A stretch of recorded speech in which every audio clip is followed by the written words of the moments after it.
And I was like कि मतलब ये बिना कपड़े के क्यों ऐसे वैसे घूम रही है, और जैसे लड़कियाँ ऐसे क्यों करती है यहाँ पे आके ऐसे अचानक भी सो जाती है कपड़े निकाल के ऐसे। Hello friends, welcome to my channel. मेरा नाम स्नेहा है और मैं स्टॉकहोम स्वीडन में रहती हूँ। आज इस वीडियो में मैं बात करूँगी कि जब मैं स्वीडन में आई तो स्वीडन में ऐसी कौन सी चीज़ें थी जिसको देख के मुझे बहुत आश्चर्य महसूस हुआ। तो आज उसके बारे में बात करूँगी। मुझे स्वीडन में आके अभी 9 साल कंप्लीट हुए हैं और अभी इस साल मार्च मंथ में 10 साल कंप्लीट होने वाले। तो जब मैं पहली बार स्वीडन में आई थी तब मुझे जो भी अभी वो ऑब्वियसली अभी इतने साल हो गए तो मुझे वो सारी चीज़ें अभी बहुत नॉर्मल लग रही है। बट जब मैं पहली बार स्वीडन में आई थी तो जो भी चीज़ें मुझे देख के ऐसे बहुत ही आश्चर्य हुआ उसके बारे में बात करूँगी। जो भी मुझे कल्चरल शॉक मिला उसके बारे में बात करूँगी इस वीडियो में। तो सबसे पहले जब हम लोग मार्च मंथ में आए थे और मार्च मंथ में हम लोगों ने मतलब तभी कुछ 15 ऑफ मार्च को आए थे और कुछ याद है मुझे मई मंथ चल रहा था। मार्च में थोड़ा सा स्नोफॉल वेदर ठंडा वगैरह वही था। बट अप्रैल का मंथ था और मई का मंथ था और मई मंथ में टेम्परेचर बहुत अच्छा होने लगा था, सनलाइट बहुत आ रहा था, ऐसे बाहर अच्छा सा सनी डेज हो रहे थे। तो तभी मैं एक बार ऐसे बालकनी में देख गई और मैंने देखा कि दो लड़कियां हमारे बालकनी के सामने एक गार्डन था, तो गार्डन में आए। वहाँ पे उन्होंने ऐसे कारपेट मतलब बैठने के लिए, जैसे सोने के लिए चादर लेके आए थे।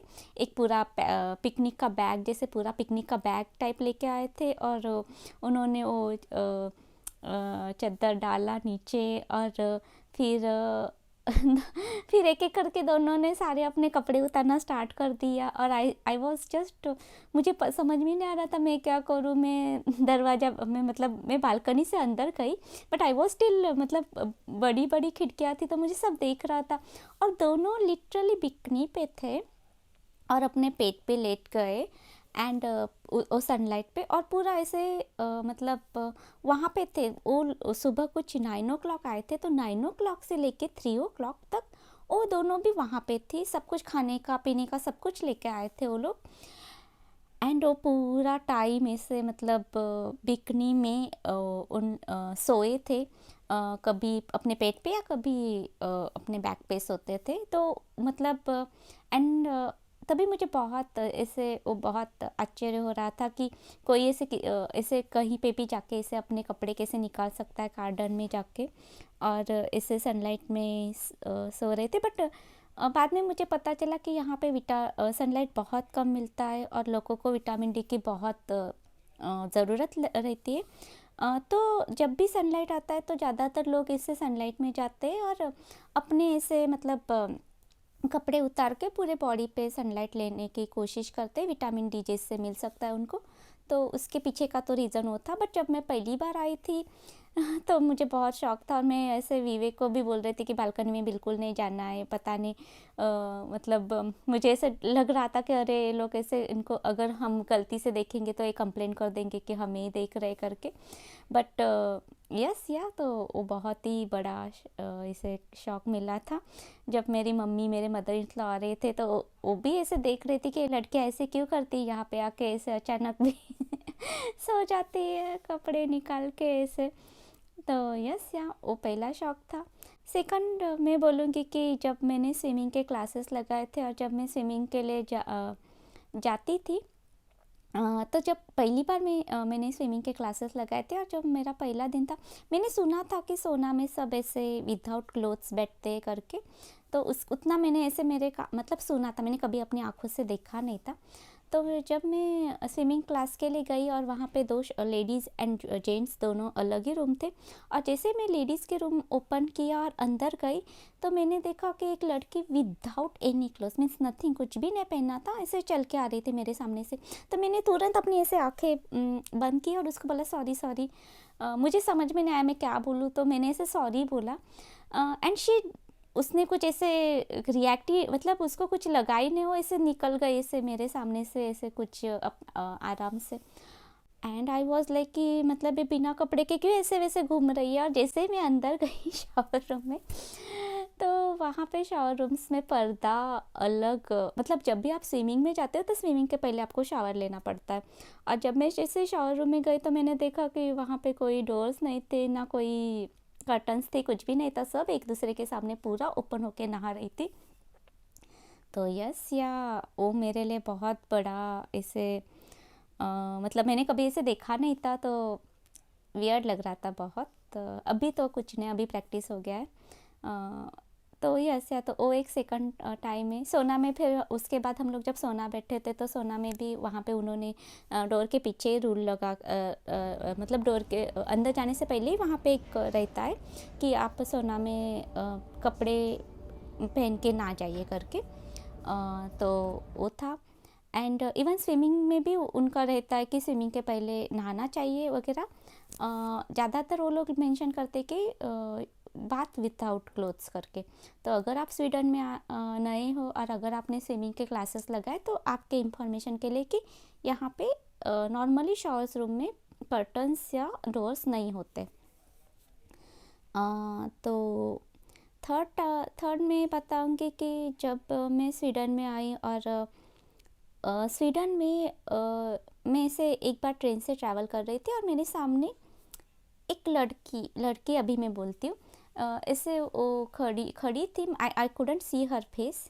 मैं उसका चेहरा नहीं देख पा रही थी क्योंकि मैं उसका मतलब उसको पीछे से देख रही थी। एंड उसने कुछ पेंसिल हील्स पहने थे and she was slim and tall, और मुझे उसके बाल भी बहुत अच्छे से पीछे से ऐसे लग रहे थे। तो मैं उसे ऐसे देख रही थी एंड आई वॉज जस्ट कि मुझे उसे ऐसे कि वो कैसी दिखते है, ऐसे मेरे मन में थोड़ा सा ऐसे आया कि मुझे उसे देखना है करके, कि इतना अच्छा सा इसने सब कपड़े वगैरह पहने और अच्छी लग रही है इसे। तो जब मैं ट्रेन से उतरी और मैंने ऐसे पीछे मतलब वो जा रही थी और वो थोड़ा सा स्टॉप हुई और मैं उसके आगे निकल गई और मैंने उसको ऐसे पीछे से देखा, पीछे ऐसे मुड़ के देखा कि वो कौन है करके। तो she was almost in her 60s में रहेगी क्योंकि उसके फेस से पता चल रहा था। एंड 60s में भी वो इतना मतलब पेंसिल हील पहन के ट्रैवल कर रही थी ट्रेन में, और बहुत अच्छा सा बॉडी को मेंटेन किया था, बहुत अच्छे कपड़े पहने थे। तो यस, यहाँ पे ऐसे नहीं, मतलब आप कौन से आपका एज मैटर नहीं करता है। आप कोई भी एज के हो, आपको अगर अच्छे कपड़े पहनना, पेंसिल हील्स पहनना पसंद है तो आप वो कौन से भी एज में कर सकते हो। तो वो एक बहुत बड़ा मतलब शौक हुआ था मैंने जब उसे देखा। और मैं ऐसे, क्योंकि मैंने अब कभी भी इंडिया में ऐसे नहीं देखा था कि कोई 60-65 ईयर्स की वुमन ऐसे पेंसिल हील्स या फिर ऐसे टाइट क्लोथ्स पहन के ऐसे बाहर गई है, ऐसे मैंने नहीं, नॉर्मली तो नहीं देखा था इंडिया में। तो वो एक था। और नेक्स्ट मैं बताऊंगी यहाँ पे जो भी ओल्ड लोग रहते हैं वो बहुत एक्टिव रहते हैं। मतलब जैसे समर स्टार्ट होता है ये लोग साइकिलिंग, रनिंग सब कुछ करते हैं और मतलब बहुत ही एक्टिव रहते, बहुत ही हेल्दी रहते। उनको देख के ऐसे लगता ही नहीं है कि वो इतना कुछ कर सकते। मतलब यहाँ पे 60-65 की वुमन भी बहुत अच्छा मतलब साइकिल लेके काम पे जाते, साइकिल से नॉर्मली समर में ट्रैवल करते। तो वो एक बहुत बड़ा ऐसे मतलब शौक था मेरे लिए। तो मुझे लगता है कि ये सारे पॉइंट्स से जब मैं स्वीडन में आई तो मुझे बहुत ही ऐसे शौक लगा था वो देख के। तो अगर आप स्वीडन में आए तो आपके इंफॉर्मेशन के लिए ये सब बता रहे हो कि ऐसे आप अगर नए हो तो आप कभी ऐसे समर में बाहर कोई अगर ऐसे ग्रास पे सो रहा है तो it is normal, without cloth so रहा है तो इट इज़ नॉर्मल। तो यही आपको बताने के लिए वीडियो था। होप करती हूँ आपको इस वीडियो से कुछ इन्फॉर्मेशन मिली होगी। मिलते हैं मेरे नए अगले वीडियो में। Thanks for watching. हाय तो विशेष नाट।